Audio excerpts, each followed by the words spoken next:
Alô! Bom dia, muito bom dia! Como é que vocês estão? Hoje entramos aqui um bocadinho mais tarde, com a hora marcada. Temos aqui alguns problemas técnicos, mas o que importa é que estamos aqui hoje e vamos falar aqui um bocadinho sobre a história do Shiatsu. Eu sou a Bárbara Couto e neste canal, nas minhas redes sociais, no YouTube, Facebook, Instagram, eu estou aqui para vos mostrar que é possível vivermos da terapia Shiatsu, que é possível sermos curadores das nossas próprias vidas, que é possível curarmos e ajudarmos no processo de cura de outras pessoas e podemos fazer isso através do Shiatsu Medicina, que é um método próprio. Mas apesar de ser um método meu, Shiatsu Medicina, que é a junção do Shiatsu com a medicina tradicional chinesa, e eu vou-vos contar hoje um pouquinho sobre as origens do próprio Shiatsu. E eu gosto de história. Eu fui para Humanidades, não sei se é o vosso caso, mas eu gosto de saber um bocadinho sobre realmente qual é a origem das coisas e como é que as coisas nascem. E encantou-me muito a história do Shiatsu e é aquilo que eu hoje quero partilhar convosco para ver se vocês também se ligam ao Shiatsu Medicina, que eu quando soube de facto como é que tinha acontecido, fiquei de facto muito encantada. Então, o Shiatsu, ele é uma terapia japonesa, portanto, a primeira vez que aparece esta palavra Shiatsu é que significa pressão com os dedos. Ela nasce no Japão, mas a sua origem remonta há 4.000 anos atrás ao primeiro livro do Imperador Amarelo, ao I Ching, que deve ser um dos livros mais estudados de medicina oriental. É um livro muito antigo, lá está, foi em 2697 que este imperador reinou, antes de Cristo, portanto, 4.000 anos de história. O Shiatsu, no fundo, tem esta base milenar. E este imperador tem este livro que fala sobre patologias, sobre o corpo humano, sobre fisiologia. É um dos livros mais ricos e mais estudados, quer por médicos orientais, quer também por alguns médicos também da medicina ocidental, porque aquilo é de uma riqueza sem fim. Acontece que este livro é chinês, ok? O primeiro imperador, ele era chinês. Este I Ching nasce na China. E depois o que é que acontece? O budismo, o taoísmo, o confucionismo só chegaram ao Japão, ok? Depois de Cristo, 500 anos depois de Cristo, tá? E mais ou menos 600 anos depois de Cristo é que os japoneses mandam uma delegação à China para recolher estes ensinamentos que na China já estavam muito mais desenvolvidos. Então, imaginem, os japoneses enviam esta delegação para fazerem um estudo profundo e para trazerem esta medicina chinesa para o Japão, tá? Portanto, imaginem, apesar da origem do Shiatsu, ela ser milenar, ter 4.000 anos, só 600 anos depois de Cristo é que existe esta delegação de japoneses que se desloca à China para recolher esta informação tão preciosa e importante para tornar de facto a medicina tradicional chinesa também parte integrante da medicina japonesa. E quem é que eram estas pessoas que foram buscar? Médicos, fisioterapeutas, pessoas que estavam ligadas à área da saúde e que implementaram este conhecimento depois no Japão, tá? Uma das partes dessa medicina, eles dividiam basicamente em duas partes, que era o toque e depois a parte das ervas, que dá origem depois à parte medicamentosa, tá? Tudo isto era feito principalmente por médicos e fisioterapeutas, não havia separação entre esta parte do toque terapêutico e a parte do medicamento. Não havia separação também entre a fisiologia e a parte emocional, tá? Só que com o tempo, o que é que começou a acontecer? Começou a haver uma separação. E qual foi esta separação? os médicos e os fisioterapeutas ficaram mais com a parte fisiológica e da fitoterapia, a parte mais medicamentosa, e a parte do toque terapêutico, porque antigamente eram os próprios médicos que tocavam e curavam pela mão, que faziam este toque, que se chamava na altura não shiatsu, mas ainda anma, era assim que se chamava, o primeiro toque terapêutico era anma, que se chamava, começaram a separar e deram esta parte do toque terapêutico a pessoas invisuais. Porquê? Porque consideravam que estas pessoas que não viam, que tinham uma sensibilidade, um apuramento muito maior nas suas mãos, ok? Portanto, eu quando não vejo, apuro mais a minha audição, apuro mais o meu tato. Então aqui é que começou, de facto, a haver aqui alguns problemas. Porquê? Porque estas pessoas invisuais, a maioria delas, elas não tinham assim tanta formação. Então daí começaram a surgir aqui alguma discrepância, ou seja, começou-se a considerar que tudo que tinha a ver com a parte medicamentosa e com a parte mais anatómica, fisiológica, que era no fundo dos estudiosos, eram os médicos, os fisioterapeutas, os enfermeiros, que continuavam a ter acesso a este conhecimento, e, por outro lado, o toque terapêutico, por ser feito por pessoas que não tinham tantos estudos, começou-se a achar que este toque não era assim tão importante. Mas isto mudou, graças a Deus. Depois, imaginem, já no século XX, portanto, no início de 1900 e tal, foi 1919, que vem Tamai Tempaku, que é o mestre que vem trazer aqui sim já este nome Shiatsu, e ele diz assim, vamos parar. Temos que fazer aqui uma pausa. Porquê? Porque estes médicos, estes fisioterapeutas, estes enfermeiros começaram a perceber que também estavam a ter dificuldades, que só com a parte da fitoterapia, só com a parte da acupuntura, só com a parte medicamentosa, só com a parte orgânica, que também já não estavam a conseguir os resultados pretendidos. Então, Tempaku, ele começa a dizer, calma, vamos unir e voltar a juntar o toque terapêutico tão fundamental para a ligação entre o corpo, mente e espírito.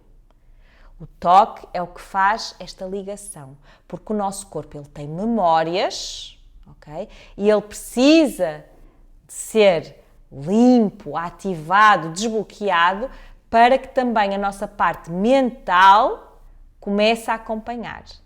Eu também, quando sou desbloqueada em termos físicos, organicamente há um funcionamento mais célere, mais eficiente.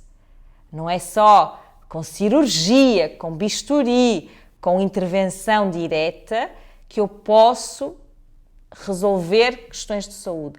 E principalmente o toque tem uma importância na prevenção muitíssimo grande. Portanto, eu não vou estar à espera que a pessoa fique doente, eu vou prevenir, e aí o shiatsu entra de uma forma muito forte. E Tempaku teve 2 discípulos que foram muito importantes para a história da medicina no Japão, que foram Masunaga e Namikoshi. Namikoshi, agora eu não percebo, mas há aqui uns efeitos no meu Facebook que são espetaculares. Não sei se isto é da inteligência artificial, mas ainda tenho que descobrir o que é que isto é. O Namikoshi, ele era muito mais objetivo e ele queria fazer prova e entrar nos hospitais japoneses e conseguiu. Então, ele fez prova dos pontos eletromagnéticos, que são basicamente os mesmos da acupuntura, e conseguiu entrar nos hospitais japoneses dizendo, ok, isto existe, eu estimulando estes pontos eletromagnéticos, eu previno e resolve uma série de doenças físicas e emocionais. Mas depois veio Masunaga, que é o que eu gosto de estudar mais, porque eu interesso-me mais pelas questões emocionais. E Masunaga era psicólogo, está bem? Portanto, era um discípulo direto de Tempaku, que era psicólogo. Portanto, ele associava depois os meridianos do corpo, esta parte do toque dos meridianos e do desbloqueio dos meridianos, à cura das nossas emoções, ok? Portanto, ele é que vem pela primeira vez falar, por exemplo, do bloqueio do meridiano do coração, do pericárdio, intestino delgado, ser muito responsável pelo excesso de pensamento, aceleração do pensamento. Ele é que vem falar também que quando nós temos bloqueio nos pulmões, dificuldades respiratórias, questões intestinais, como diarreias, prisões de ventre, que temos muito mais tendências depressivas, a sentir que estamos com apatia, com a melancolia. E ele é que vem falar que quando nós estamos com problemas de estômago, problemas no baço, problemas do nosso pâncreas, que começamos a sentir muita preocupação, pensamento excessivo, muita sensação de falta de nutrição, de que não nos amamos a nós próprios, tá? Ele também fala, o Masunaga, que quando nós estamos com raiva ou então com tensão emocional, não conseguimos exprimir as nossas emoções, que muitas vezes ficamos com enjoos e problemas de fígado, de vesícula biliar, então ele começa a fazer uma analogia entre as nossas emoções e os nossos órgãos internos, que de facto para mim é um mundo mágico. E ele fala também que o bloqueio na bexiga e no rim, que nos dá muitas vezes medos, principalmente em relação ao futuro. Portanto, Masunaga, discípulo direto de Tempaku, que Tempaku, imaginem só, começa a falar no Shiatsu em 1919, e que aí é que se deixa de falar na Anma, que era esse toque feito por as pessoas invisuais, e depois vem o Masunaga, ainda um pouquinho depois, falar nesta correlação emocional e da parte dos meridianos, que para mim faz todo o sentido e que eu vejo há mais de 10 anos isto a funcionar, a resolver muitos problemas emocionais através do corpo. Porque imaginem, nós quando vamos ao psicólogo, é evidente que os psicólogos são importantes, os psicoterapeutas, etc. Porque nós, através da nossa razão, da nossa mente, nós vamos analisar o que é que se está a passar, vamos investigar. Mas muitas vezes nós temos traumas, temos coisas que estão, como eu costumo dizer, no nosso iceberg, ou seja, que não estão na superfície.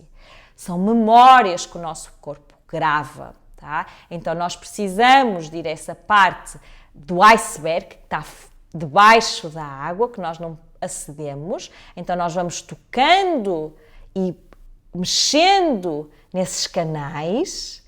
Para quê? Para que haja uma consciência maior daquilo que são as nossas marcas, as nossas feridas, as nossas cicatrizes. Então, muito mais rapidamente, para mim, perfeito seria os psicólogos e os terapeutas trabalharem sempre, quando eu digo sempre, é sempre com alguém que faça terapia física, toque terapêutico, para, de facto, mais rapidamente a pessoa aceder à sua ferida, curar a sua ferida, limpar a sua ferida e consciencializar-se dela.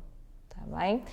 Então, mais coisas. Masunaga dá um nome ao tipo de shiatsu que ele faz, dá-lhe o nome de Zen Shiatsu, e ele foca-se nesta parte mais das emoções. E agora vocês perguntam, então porquê é que tu, em vez de Zen Shiatsu, já que foi Masunaga que tu estudaste mais, ele faz ainda mais uma coisa incrível, que eu acho maravilhoso. E ele, além dos 14 meridianos originais, ele ainda acrescenta outros meridianos. Mas eu no meu curso de Shiatsu Medicina não acrescento isso.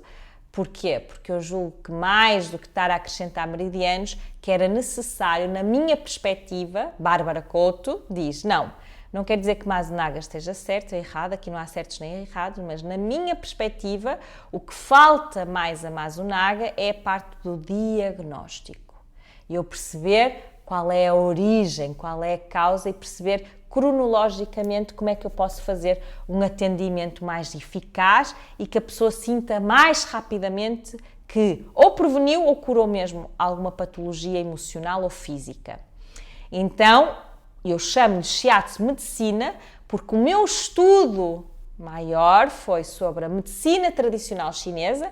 É quase como se eu tivesse feito a minha própria delegação, como eu falei do início, que os japoneses vão à China. Então, eu não fui à China, tenho esse sonho, e ir ao Japão também, mas fiz a minha própria delegação e disse, eu não fiz 4 anos de medicina tradicional chinesa, algumas pessoas perguntam-me isso, mas eu não fiz. Mas fiz a minha própria delegação e disse, qual é a parte da medicina tradicional chinesa que eu posso trazer, tal como esta delegação trouxe para o Japão, e que me vai fazer ter melhores diagnósticos e dar melhores indicações terapêuticas. E eu cheguei às leis patológicas e fisiológicas, que é isso que eu ensino os meus alunos, porque acho que é fraco, é raso. Todos os cursos, eu não conheço nenhum curso de Shiatsu Medicina em Portugal, e se vocês conheceram, venham dizer que eu estou errada, porque eu também me engano, eu não sei tudo, graças a Deus que não sei tudo, senão a minha vida era uma seca. Mas que eu conheça, que eu tenho conhecimento, em nenhum curso de Shiatsu normal é falado das leis patológicas e fisiológicas que nos fazem perceber a cronologia e principalmente conseguir ir à causa da doença, fazer um diagnóstico mais preciso. Também não conheço nenhum curso que fale nesta correlação da emoção e depois juntamente com estas leis patológicas e fisiológicas e principalmente que saiba dar as indicações terapêuticas correspondentes. O que é que isto quer dizer? É que as pessoas vêm ter com o terapeuta, está bem, está certo, mas não podem ser dependentes do terapeuta. E nós estamos numa sociedade muito distante dessa mentalidade oriental em que nós temos que recuperar o nosso poder da nossa autocura. Nós precisamos que o terapeuta nos dê indicações. Para quê? Para nós fazermos em casa, darmos continuidade ao nosso tratamento e sentirmos-nos curadores da nossa própria vida. E eu não quero muletas, pessoas que andam com muletas toda a vida, ok? Portanto, sim, eu dou ajuda, eu faço a terapia, dou esse wake-up call, né? Acordo o corpo, faço esta ligação, mas tem que haver uma responsabilização através das indicações terapêuticas, tem que haver este conhecimento, esta passagem do conhecimento para os meus pacientes e agora, claro, para os meus alunos também, que são formados por mim neste curso de Shiatsu Medicina profissional, e que eles são absolutamente responsáveis pela sua própria autocura e por passarem também esta responsabilidade aos seus pacientes. Então, o paciente não tem no terapeuta a sua muleta, que é, quando eu caio, tu vais lá e salvas-me, mas não, ele estabelece uma ligação lógica das suas patologias, sabe explicar o caminho que levou àquela patologia e, acima de tudo, dá-lhe de presente as indicações que vão fazer com que a vida dele, quando estiver um pouco mais em desarmonia, se equilibre, se volte a orientar, se volte a levantar. Eventualmente, essa pessoa, eu costumo dizer que os meus pacientes deviam vir ter comigo 4 vezes no ano, que é nas mudanças das estações, como prevenção. Mas se elas seguirem bem as indicações terapêuticas e entenderem realmente o que eu lhes disse e a preciosidade que eu lhes entreguei, não precisavam de vir mais do que 4 vezes no ano e teriam este poder em si, que é este poder da autocura, da autorregulação, do autoconhecimento, tá? E poderiam eternamente se desenvolverem pessoalmente e se curarem, perceberem que têm a cura em si. Está a fazer sentido? Sim? Gostaram de saber assim mais um bocadinho sobre a origem e perceberem que, apesar do Shiatsu ser uma terapia muito contemporânea, não é? Só nasce no século XX, mas que efetivamente a sua origem remonta muito lá atrás. Depois, claro, o Shiatsu começou a ser muito divulgado quando o Japão se abre e há muita imigração de japoneses, principalmente para os Estados Unidos, para o Brasil, para a Europa. Então, eles trazem o shiatsu para outros países e começam a nascer outras correntes, digamos assim, umas que dão mais importância a uma parte, outras que dão mais importância a outra. Em Portugal, eu julgo que o conhecimento ainda está muito por explorar e eu pessoalmente gosto muito desta parte emocional. Sei de alguns terapeutas que também exploram mais a parte da alimentação, por exemplo, porque o shiatsu tem uma parte que na medicina chinesa está ligada muito à macrobiótica, que é muito importante. Porquê? Porque nós temos uma forma muito boa de mudarmos a nossa energia e nos equilibrarmos, que é através da nossa alimentação. Aliás, o Masunaga diz isso, e na medicina chinesa também dizem a mesma coisa, que é: diz-me o que é que tu comes, dir-te-ei quem és. E eu acho que nós ocidentais ainda não estamos assim tão sensibilizados para isso, por isso é que nos fartamos de comer porcarias, comida processada, muito distante da origem, da terra, não é? Tudo que é embalado, já sabem, está processado. Portanto, quanto mais natural, quanto mais vocês perceberem que aquilo vem da horta, melhor. Portanto, vão aos mercados, vão ao comércio local, não comprem coisas que estão empacotadas. Tudo que é empacotado é processado. Mas depois lá está, há terapeutas de shiatsu que exploram mais esta parte e por aí fora. Tenho algumas alunas que exploram, por exemplo, mais a parte do Feng Shui, que também é uma área que está ligada também aos 5 elementos, etc., e que vai mais à parte da casa como componente deste equilíbrio. E eu gosto do toque para equilíbrio emocional porque tem a ver com a minha história de vida. Um dos meus maiores desafios na vida foi eu lidar com a minha instabilidade, os meus altos e baixos, com a minha ansiedade, com sentir que estava sempre a pensar, que não conseguia desligar, muitos problemas com insónias. Depois caí, claro, quando nós começamos nesta crescendo, muitas vezes caímos numa apatia que eu caí há 11 anos atrás. Estive muito próxima de uma depressão, porque lá está, quando nós estamos aceleradas a mais, isto é o que hoje em dia se chama o esgotamento é isso, eu vou, puxo, e depois cai. E muitas vezes este cair é pânico, depressão, apatia, impossibilidade de fazer coisas, tá? E é mesmo muito grave. Então eu estive muito perto disso. Então, como eu tenho estas questões emocionais muito ativas e na minha história de vida elas são uma constante, para mim fez-me sentido seguir Masunaga e dar-lhe esta componente do diagnóstico, porque para mim era importante perceber como é que eu tinha chegado até aquele ponto.